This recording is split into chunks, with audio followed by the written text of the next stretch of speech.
waxaa la yidhahdaa akhlaaqiyaadku iyo dhaqanku iyo kobcinta naftu waxay u baahan yihiin istimraariya iyo mumaarasa waxa la yidhahda waxay u baahan yihiin joogtayn maanta marka lagu wacdiyo waad saxnaananaysaa caawa markaad gurigii tagta waxaad leedahay waxaad u baahan tahay inaad naftan geed ku xidho ilaahay ka baqatid aroorta se waaga dambe markuu baryo wixiiba midhba kama xasuusinid marka waaga dambe baryo walidaalika waa soomaalidu waxay idhaahdaan wacdi iyo weydba habeen baa lagu seexdaa bay idhahdeen iyagoo uga jeedan waa markaa hore ee laguu sheegayo uni wax dambe oo kasii dambeeya ma jiraan maxay naftu u baahan tahay markaas waxay u baahan tahay in hoggaanka loo hayo oo la kobciyo waxay u baahan tahay in la barbaariyo waxay u baahan tahay in la ilaaliyo oo lagu ilaaliyo dhaqanka fiican oo lagu ilaaliyo akhlaaqda wanaagsan oo lagu ilaaliyo tawxiidka waxay u baahan tahay naftu la daahir yeelo laga daahir yeelo amraad alquluubi wanufuus xanuunada ku dhaca nafta in nafta laga ilaaliyo dulumaadkeeda iyo madmadowyadeeda in nafta laga ilaaliyo waxyaabaha tanjiisiye nijaaseeya in nafta laga ilaaliyo shahwaadka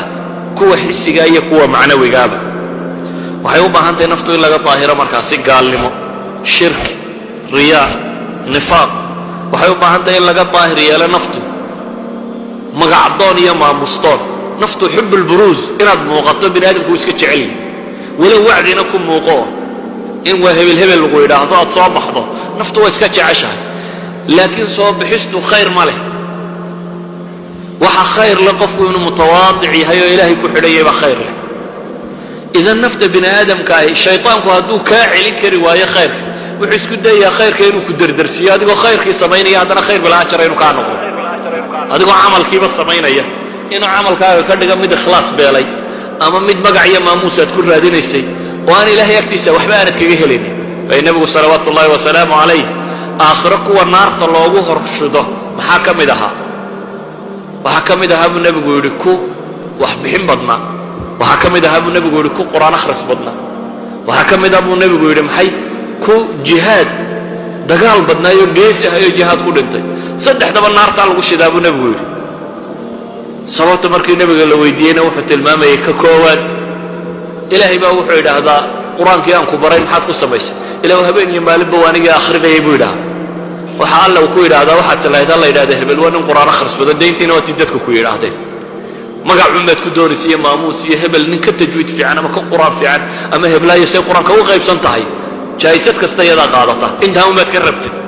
dayntiina lagu yidhi buu ayuu alla ku yidhahda subxaana wa tacaala aniga agtayda waxba kuma yaalin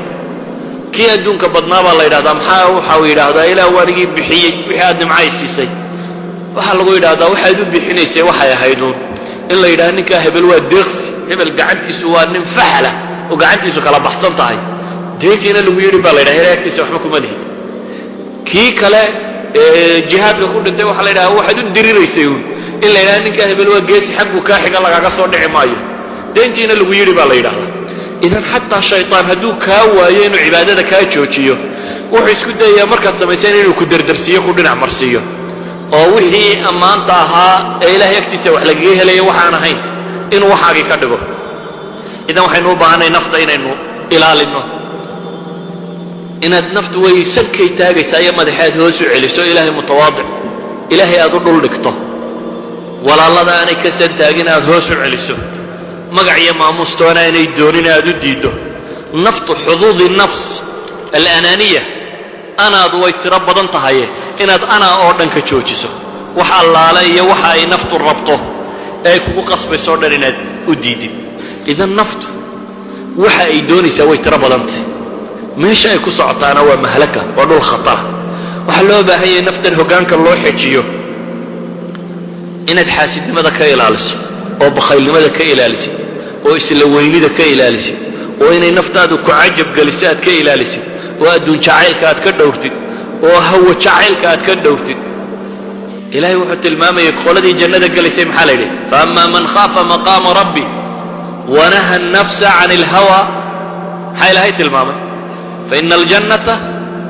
hiya alma'wa janna haddaad doonayso waxay ku xidhan tahay wanaha annafsa can alhawa waxay doontaba inaad diiddo albusari gabaygiisii muxuu ku sheegayay wakhaalif الnafsa wالshayطaana wacsihima war naf iyo shayطaan weligaa caasi buu lahaa oo hadday isku kaadayaan buu yidhi wain humaa maxadaaka nusxa fatahimi xataa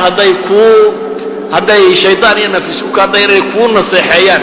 naseexadooda xataa ka shaki buu yidhi waxaa ku sugan meel khatarun bay kuu wadaane idan waxaa habboon in nafta aad ka xakamayso waxay doonto oo dhan waxay doonto o dhan inaanay kaa helin waxay doonto o dhan hadday kaa hesho jabtay nafta waxay u baahantahay in la rabeeyo lagu rabeeyo tawxiidka ilaahay iyo ilaahay subxaana wa tacaala asmaa illaahi alxusnaa inaad dhadhansato tawxiidka ku rubayntiisa maxaa ka mid ah waxaa ka mid ah inaad rumaysato ilaahay inuu keli yahay waxaa ka mid ah inaad rumaysato ilaahay gacantiisa inay wax waliba ku jiraan haddaad rumaysato ilaahay gacantiisa inay wax waliba ku jiraan waxaad u baahataba isagu maad weydiinaysa haddaad rumaysato ilaahay gacantiisa inay wax waliba ku jiraan waxaad u baahataba isagu maad weydiinaysa